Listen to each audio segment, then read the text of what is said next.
Welcome to Lata online classes. Lata online classes के इस YouTube platform पर मैं भगवती नंदन अनुपम आप सभी का स्वागत करता हूं।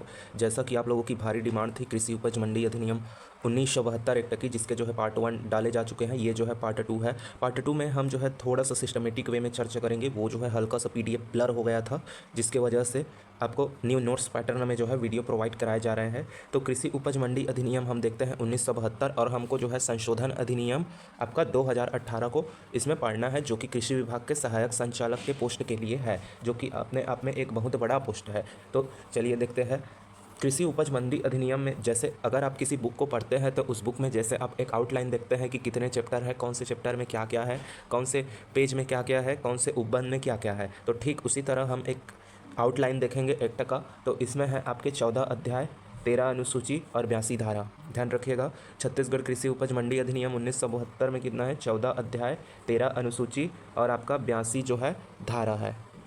ठीक, फिर उसके बाद विधियों का अनुकूलन आदेश सन 2000 के तहत जो मध्य प्रदेश कृषि उपज मंडी अधिनियम था, उसमें एज एट इज जो है अपनाया गया है विधियों का अनुकूलन आदेश के तहत। छत्तीसगढ़ में विधियों का अनुकूलन आदेश जो है कब से लागू हुआ, आप लोग जो है कमेंट सेक्शन में बताइएगा। चलिए आगे बढ़ने से पहले चैनल को लाइक करें, शेयर करें एंड सब्सक्राइब करें। अब देखते हैं नेक्स्ट, अब कौन से चैप्टर में कौन सी जो धाराएं हैं उसको हम देखेंगे। जैसे आपका चैप्टर 1 में है प्रारंभिक, इसमें जो डेफिनेशन वाला पार्ट है धारा 1 और धारा 2 जो है पार्ट 1 में डिस्कस किया जा चुका है। आज हम डिस्कस करेंगे पार्ट 2 के ऊपर। तो चैप्टर 2 आपका है, चैप्टर 2 में धारा 3 से 6 है, जिसमें आपका अब देखिए, अब नाम ही है कृषि उपज मंडी अधिनियम, तो मंडी की स्थापना करेंगे। तो मंडी की स्थापना करने से पहले कुछ 2-4 लोगों को कलेक्ट करेंगे, जो हमारी मंडी स्थापना की क्या रखेंगे, लोकल लेवल पर न्यू रखेंगे। फिर उसके बाद एप्लीकेशन होगा, एप्लीकेशन के बाद सक्षम अधिकारी वहाँ पर आकर जांच करेगा, और मंडी स्थापना की जो है राज्य सरकार क्या करेगा, अधिसूचना जारी करेगा। तो सबसे पहले हम लोगों को जोड़ेंगे, जैसे सहकारिता में लोगों को जोड़ते हैं, तो मंडी भी जो है सहकारिता का ही पार्ट है, तो मंडी समिति की स्थापना करेंगे। ठीक है, फिर उसके बाद चैप्टर 3 है धारा 7 से 13, तो ये यहाँ पर मंडी समिति का गठन, धारा 7 से 13 में जो है आपका मंडी समिति का गठन हो जाएगा। फिर उसके बाद आपका चैप्टर 4 में, चैप्टर 4 जो है 15 से 25, धारा 15 से 25, इसमें हमको मिलेगा मंडी समिति के कामकाज का संचालन और उसकी शक्ति और कार्य, मतलब conduction of work, power and duties of Mandi committee, ये आपका रहेगा चैप्टर 4 में। यहाँ पर जो है एरो का जो है शाइन दिया हुआ है, जिसको आप लोग पढ़ते वक्त थोड़ी सी सावधानी अपने तरफ से बरतिएगा। चलिए अब आगे चलते हैं चैप्टर 4A में। चैप्टर 4A जो है धारा 25A है, इसमें जो है बजट का प्रावधान है। फिर उसके बाद चैप्टर 5 में राज्य मंडी बोर्ड सेवा, धारा 26 से धारा 30।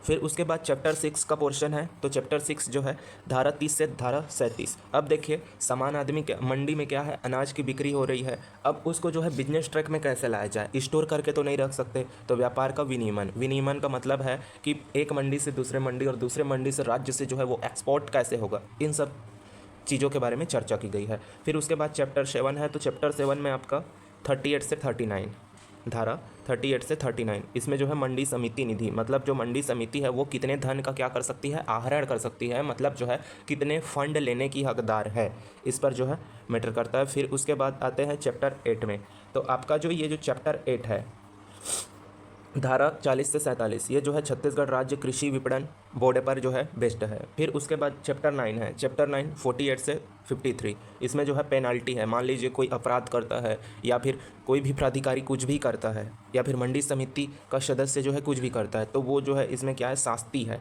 ठीक, फिर उसके बाद आता है चैप्टर 10। चैप्टर 10 में आपका जो है धारा 54 से धारा 59, इसमें मंडी समिति और जो पूरा मंडी सिस्टम है उसको कंट्रोल कैसे किया जाए, उस पर मैटर करता है। फिर उसके बाद जो है चैप्टर 11, चैप्टर 11 धारा 60 से धारा 68, मतलब विविध है, प्रकीर्ण है, मिसलेनियस है, मतलब ये है कि इन सब चीज़ों के बावजूद जो स्पेशल प्रोविज़न या फिर नॉर्मल प्रोविज़न जो क्या हो गए हैं, छूट गए हैं, जो प्रावधान है वो छूट गए हैं, वो सब आपके डाले गए हैं चैप्टर 11 में। फिर उसके बाद आपका आता है चैप्टर 12, चैप्टर 12 में है धारा 69 से 78 तक, 69 से 78, डिलिमिटेशन इन मार्केट यार्ड, मतलब मंडी सीमा में परिवर्तन, मतलब मंडी सीमा क्या कर सकते हैं, कम कर सकते हैं, घटा सकते हैं, तो ये आपका मंडी सीमा में परिवर्तन। फिर उसके बाद आपका आएगा चैप्टर 13, चैप्टर 13 में आपका है 79 से 81A, तो 79 से 81A में इसमें आपका है नियम उपविधि, और लास्ट में आपका आता है चैप्टर 14, 14 अध्याय। इसमें जो है 82 धारा 82 जो है इसका है, जिसमें निरसन एवं या वृत्तियाँ हैं, मतलब इसका जो है समापन है। ठीक, तो इस टाइप के है, ध्यान रखिएगा। ये आपके जो है एक आउटलाइन है 1% छत्तीसगढ़ कृषि उपज मंडी अधिनियम, इसका जो है 1% आउटलाइन है। फिर आगे हम स्टार्ट करेंगे अध्याय 2 से। अध्याय 1 का जो है पार्ट आप में जो है डल गया है, जिसका आप जो है यूट्यूब वीडियो देख सकते हैं। एक प्लेलिस्ट है कृषि विभाग करके, जिसमें आप जाइए और देख सकते हैं। चलिए अब देखते हैं मंडियों की स्थापना। अध्याय 2 में ऐसा है कि मंडियों की स्थापना होनी है, तो मंडी की स्थापना के इसमें हम देखेंगे प्रक्रिया देखेंगे, ठीक है, कैसे कैसे प्रक्रिया होगी। फिर उसके बाद हम देखेंगे मंडी की स्थापना के बारे में, किस प्रकार से इस मंडी का क्या होगा, विनियमन वगैरह होंगे। इसमें लोकल अधिकारी की क्या भूमिका रहेगी, मतलब जो स्थानीय प्राधिकारी है वो क्या क्या करेगा, इस पर हम जो है क्या करेंगे, चर्चा करेंगे। तो आइए चलते हैं मंडियों की स्थापना में। तो मंडियों की स्थापना में सबसे पहले है आपका धारा 3। देखिए मंडी कहाँ पर स्थापित होगी, निर्देशित क्षेत्र में। मतलब मान लीजिए कोई ब्लैंक क्षेत्र है, कोई खाली जगह है, ठीक, तो उसको जो है मंडी कमेटी क्या करेगा, रिकॉग्नाइज करेगा। मतलब मंडी समिति बनाएंगे, मंडी समिति बनाकर हम क्या करेंगे, जो मंडी समिति रहेगी वो खाली जगह के लिए अप्रूवल देगी, किसको, अधिकारी को। तो जो खाली जगह रहेगा उसी को हम बोलेंगे विनिर्दिष्ट क्षेत्र। ठीक, तो विनिर्दिष्ट क्षेत्र का मतलब यहाँ पर यही है।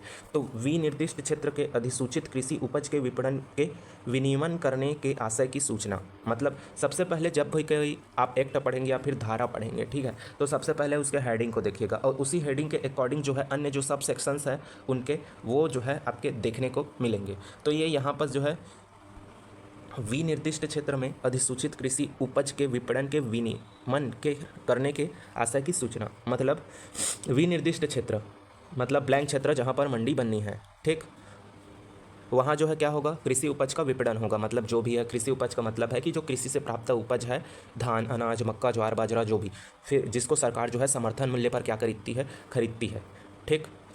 तो विनियमन मतलब रेगुलेशन कैसे किया जाए।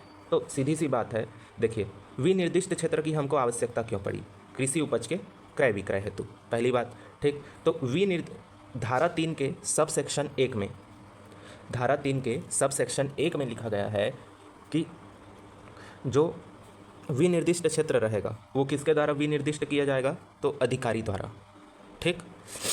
इस पर एप्लीकेशन कौन देंगे, एप्लीकेशन देंगे आपके जो किसान जो कृषि उपज पैदा करते हैं वो क्या देंगे, आपके एप्लीकेशन देंगे सक्षम अधिकारी को या फिर स्थानीय अधिकारी को, और वो जो है विनिर्दिष्ट क्षेत्र क्या करेगा, घोषित करेगा और विनिर्दिष्ट क्षेत्र की अधिसूचना जारी करेगा आपका स्टेट गवर्नमेंट। ध्यान रखिएगा, विनिर्दिष्ट क्षेत्र की अधिसूचना जारी करेगा आपका स्टेट गवर्नमेंट। और मंडी और धारा 3 के सब सेक्शन 1 के तहत मंडी स्थापना की घोषणा करेगा आपका कौन, स्टेट गवर्नमेंट, राज्य सरकार। राज्य सरकार जो है मंडी स्थापना की घोषणा करेगी। फिर उसके बाद जो है धारा 3 के सेक्शन 2,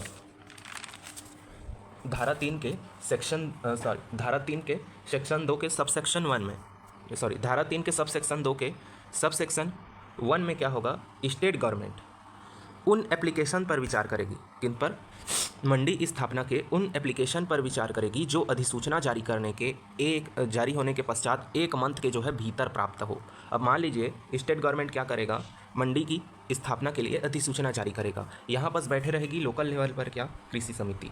ये कृषि समिति जो है सक्षम अधिकारी के पास जो है किसी क्षेत्र को लेकर जाएगी कि यहाँ पर मंडी बनाना है, ठीक है। तो अधिकारी क्या करेगा, विनिर्दिष्ट करेगा। विनिर्दिष्ट करने के बाद वो अप्रूवल भेज देगा कहाँ, स्टेट गवर्नमेंट। और मंडी समिति की स्थापना जो है स्टेट गवर्नमेंट क्या करेगी, इस्टेब्लिश करेगी, ठीक, स्थापना करेगी मंडी समिति की। तो ये है आपका सब सेक्शन 1। फिर उसके बाद आते हैं सेक्शन 4। सेक्शन 4, अब सेक्शन 4 का हेडिंग है, सबसे पहले अगर आप कोई भी सेक्शन पढ़ते हैं किसी भी एक्ट का, तो सेक्शन 4 का हेडिंग है कि मंडी की स्थापना एवं उसमें अधिसूचित कृषि उपज के विपणन का विनियमन, ठीक। विनियमन मतलब मंडी की स्थापना जो है कैसे करेंगे, और उसमें जो शेड्यूल्ड कृषि उपज है, मतलब मंडी के अंदर बिकने वाले जो अनाज है, जो फसल है, उसी को बोला गया है शेड्यूल्ड एग्रो क्रॉप्स, मतलब अधिसूचित कृषि उपज, ठीक, तो सबसे पहले आपको तो ये जानना आवश्यक हो जाता है कि अधिसूचित कृषि उपज क्या होता है, फिर उसका विपणन मतलब उसके व्यापार का जो रेगुलेशन है वो कैसे होगा।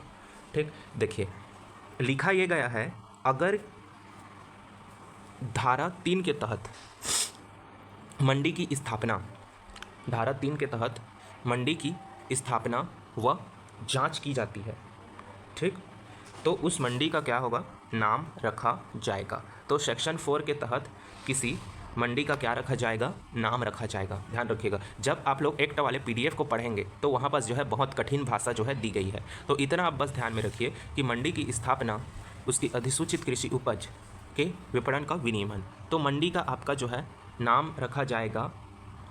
कोई भी मंडी स्थापित होती है उसका नाम रखा जाएगा आपका सेक्शन 4 के तहत, जो कि आपका किस में है, अध्याय 5 में है, ध्यान में रखिएगा। फिर उसके बाद अब आते हैं सेक्शन 5। देखिए अब हम मंडी बना रहे हैं, अप्रूवल भी हो गया, सब चीज़ हो गया, लेकिन आदमी अब बेचेगा किस में, बेचना भी तो उसको आना चाहिए ना भाई, बेचने के लिए कुछ जगह होना चाहिए। तो मंडी प्रांगण तथा मूल मंडी, सेक्शन 5 में है आपका मंडी प्रांगण तथा मूल मंडी। भले ही आप जो है इसके नीचे को याद मत रखिए, लेकिन जो सेक्शंस के हेडिंग्स हैं उनको जो है आप लोग बिल्कुल ध्यान में रखिए, क्योंकि यहाँ से आपके जो है डायरेक्ट क्वेश्चन बनेंगे और यहाँ से आपके 33 नंबर के इस एक्ट से क्वेश्चन बनने वाले हैं। अब डेली बेसिस पर जो है इसके वीडियोज़ जो है आप लोगों के पास अवेलेबल होते रहेंगे। तो आइए चलते हैं मंडी प्रांगण तथा मूल मंडी। तो ये जो मंडी प्रांगण है और मूल मंडी देखते हैं। देखिए सेक्शन 5 का सब सेक्शन 1A कहता है कि प्रत्येक मंडी क्षेत्र में क्या होगा, एक मंडी प्रांगण होगा, ठीक।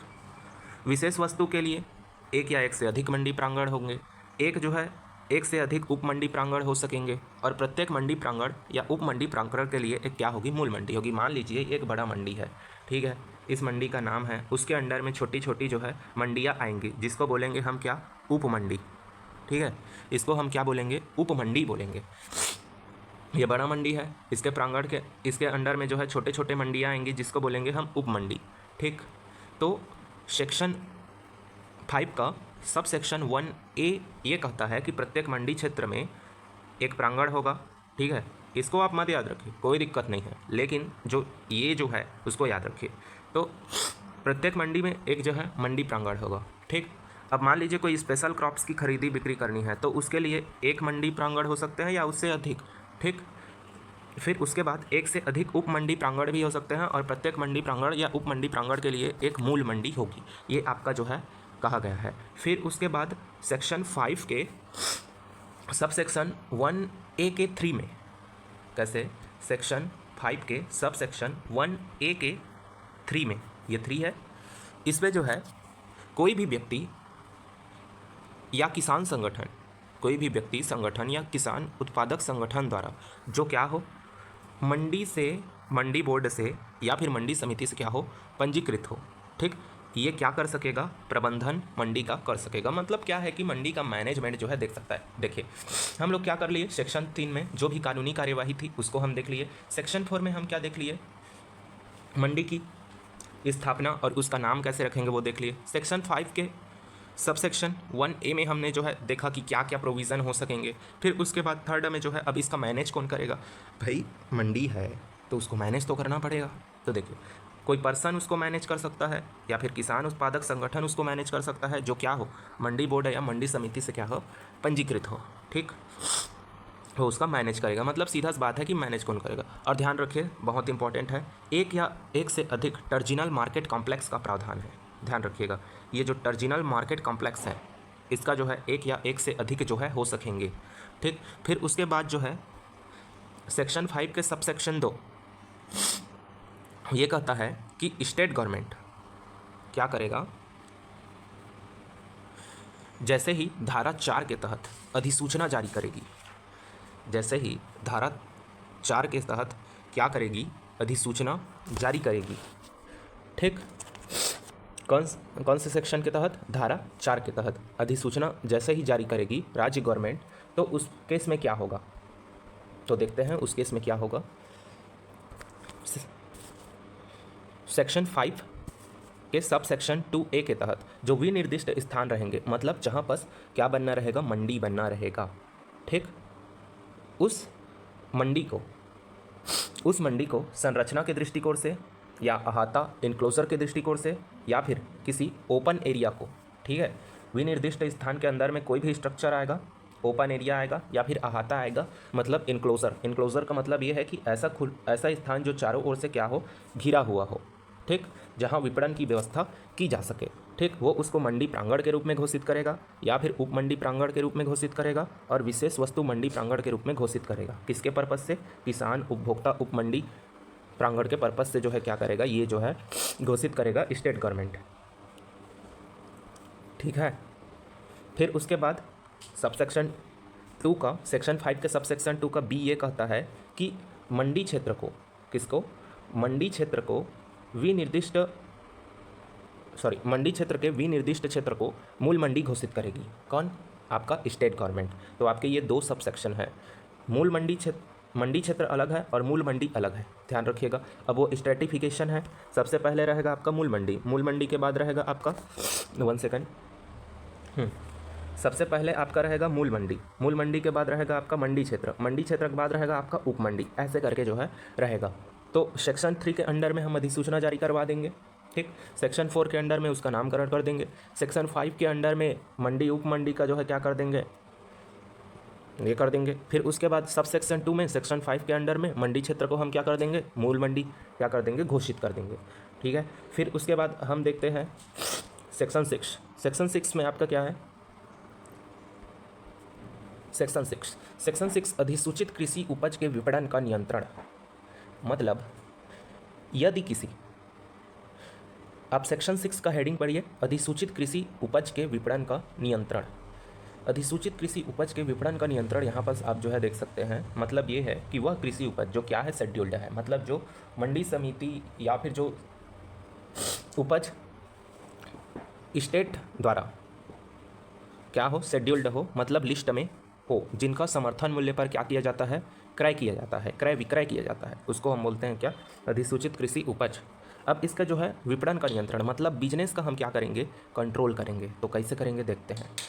देखिए सेक्शन 6 का जो है ए ये कहता है कि यदि किसी सेक्शन के यदि धारा 4 के तहत किसी मंडी की स्थापना होती है, धारा 4 के तहत किसी मंडी की स्थापना होती है, ध्यान रखिएगा, मंडी स्थापना की घोषणा धारा 3 के तहत होगा और मंडी स्थापना की घोषणा आपका सेक्शन 4 के तहत होगा, ठीक है। तो किसी धारा 4 के तहत किसी मंडी की स्थापना होती है, ठीक, तो उसमें क्या होगा, कोई भी स्थानीय प्राधिकारी या तत्सम प्रविष्ट किसी अधिनियमित में अंतर्विष्ट किसी बात के होते हुए भी मंडी क्षेत्र के किसी स्थान के शेड्यूल्ड कृषि उपज के विपणन के लिए न तो निर्माण करेगा, न उसकी स्थापना करेगा, न चालू रखेगा, न उपयोग में लाएगा, न ही उपयोग में ले जाने की अनुज्ञा देगा। मतलब ये है कि कोई ऑफिसर है, ठीक है, अब नियंत्रण करना है ना, इस क्षेत्र का कंट्रोल करना है, तो कोई भी जो अधिकारी है, ठीक,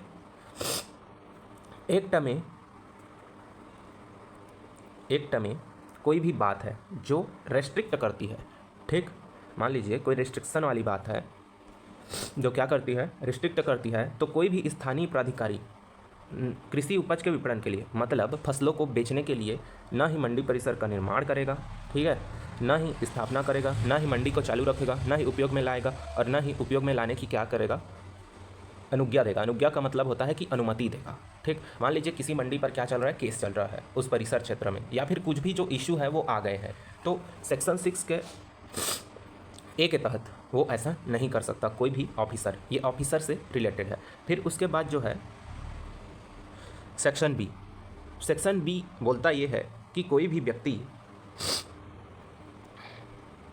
कानून या उपकानून, मतलब विधि या उपविधि के अलावा, जो आपके किस में उल्लेखित है, 1972 एक्ट में उल्लेखित है, ठीक, वो मंडी क्षेत्र में किसी स्थान को अधिसूचित क्षेत्र के किसी उपज विपणन के लिए उपयोग में नहीं लाएगा। मतलब ये है, मान लीजिए कोई भी रेस्ट्रिक्शन है, किसमें रेस्ट्रिक्शन है, आपके लॉ के अकॉर्डिंग, 1972 लॉ के अकॉर्डिंग रिस्ट्रिक्शन है, तो कोई भी व्यक्ति जो है किसी मंडी क्षेत्र को अधिसूचित कृषि उपज के विपणन हेतु उपयोग में नहीं लाएगा। फिर यहीं पर बी का सेक्शन 6 के सब सेक्शन बी का सब क्लॉज हम क्या देखते हैं, 2 देखते हैं, ठीक। मंडी क्षेत्र में मंडी कृत्यकारी के रूप में कोई भी व्यक्ति क्या करेगा, कार्य नहीं करेगा। ध्यान रखिएगा, ये बहुत इंपॉर्टेंट है। कृत्यकारी मतलब ये है कि अनावश्यक कार्य, ठीक।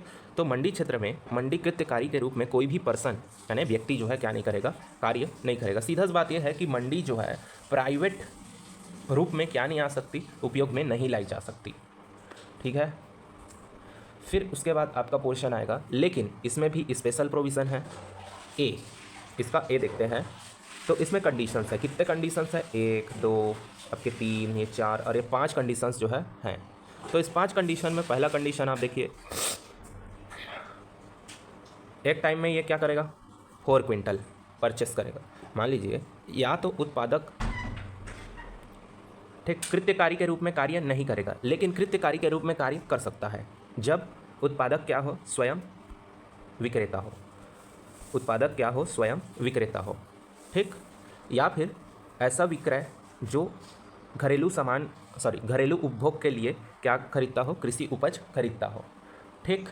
एक टाइम में 4 क्विंटल क्या करता हो, परचेस करता हो, ठीक है। मतलब ये है कि जो स्वयं क्या हो, विक्रेता हो, मतलब उत्पादक ही तो विक्रेता रहेगा ना। उत्पादक जो स्वयं क्या हो, विक्रेता हो, मतलब किसान अपना सामान कहाँ बेच रहा है, मंडी में। तो किसान चाहे तो क्या कर सकता है, कृत्यकारी के रूप में वहाँ पर जो है कार्य कर सकता है। जो कृषि उपज सिर पर रख कर लाई गई हो, ठीक है।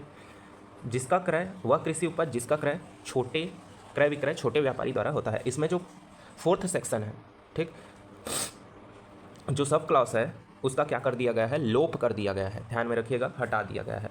फिर उसके बाद जो है सेक्शन बी का जो है सेक्शन 6 का सब सेक्शन बी का जो सब क्लॉज है आपका 5, ठीक, जिसका क्रय कृषि प्राधिकृत उचित मूल्य की दुकान द्वारा, ठीक, किसी प्राधिकृत उचित मूल्य की दुकानदार द्वारा क्या हो, किया गया हो। और वो क्रय किसके द्वारा किया गया हो, FCI, CG, GBC या फिर स्टेट गवर्नमेंट द्वारा कोई भी अथॉरिटी या फिर ऑर्गेनाइजेशन के द्वारा लोक वितरण पद्धति के उद्देश्य से क्या किया गया हो, क्रय किया गया हो, पब्लिक डिस्ट्रीब्यूशन सिस्टम के थ्रू। तो वो क्या कर सकता है, कृत्यकारी के रूप में कार्य कर सकता है। 4 कंडीशन है कृत्यकारी के रूप में कार्य करने के लिए। उसमें पहला कंडीशन एक किसान, दूसरा कंडीशन जो सिर पर रखकर लाई गई हो कृषि उपज छोटे व्यापारी द्वारा, फिर ऑथराइज्ड उचित मूल्य की दुकान जो FCI मतलब फूड कॉरपोरेशन ऑफ इंडिया, ठीक, या फिर CGSGBC मतलब छत्तीसगढ़ स्टेट आपके जो डिस्ट्रीब्यूशंस हैं और आपके जो अथॉरिटी है और आपके जो ऑर्गेनाइजेशन है, ठीक है, इनके द्वारा लोक वितरण पद्धति से क्या की गई के उद्देश्य से क्रय की गई हो, वो क्या कर सकता है, आपका कर सकता है कृत्यकारी के रूप में कार्य। अब इसी सेक्शन 6 का जो है आपका बी का सब क्लॉज बी है, ठीक है। उसको हम देखेंगे नेक्स्ट वीडियो में। आगे हमारी ये जो सीरीज़ है वो जो है चलती रहेंगी। सो तब तक के लिए like, share and subscribe. Thanks for watching us. Thank you very much.